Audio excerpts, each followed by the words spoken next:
Kim Chiu, nababalitang agad na palitan si Sian Lim sa katauhan ni Paolo Abilino. Umamin naman si Kim Chiu sa kanyang mga interview na wala na nga sila ni Sian Lim at tinanggap na daw niya ito ng maluwag sa kanyang dibdib. Sa nakikita nga ng mga fans ni Kim Chiu na mas emosyonal si Kim at siya nang umamin sa totoong dahilan ng hiwalayan nila ni Sian Lim. Relasyong walang katiyakan sa loob ng 12 years at nakakabagot na ang ganun. At nising-sing at plano para sa aming inaharap, wala akong makita o maramdaman kay Sian. Naiinggit na ako sa mga kaibigan at mga kaedad ko na secured na sila sa partner nila. Samantalang ako, wala. As in walang kaplano-plano si Siam, kaya napagod na ako. Ani Kim Chiu.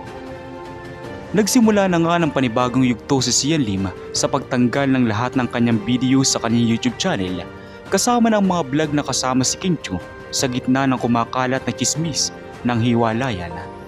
At kung titingnan mo, parang baliwala lang kay Sian na nagaganap na breakup. Sabi pa nga ng marami, baka hinihintay lang ni Sian na makipag-break si Kim at parang masaya na itong single uli at hindi mo makikitaan ng kalungkutan sa mukha nito. 2 buwan na kasi silang hiwalay, hindi lang talaga maingay ang kanilang hiwalayan kumpara sa Katniel, saad pa ni Ogie Diaz. Kumakalat nga ngayon na si Paolo Abilino daw ay matagal na palang minamanifest si Kim Chiu at nagkakamabutihan na daw ang dalawa.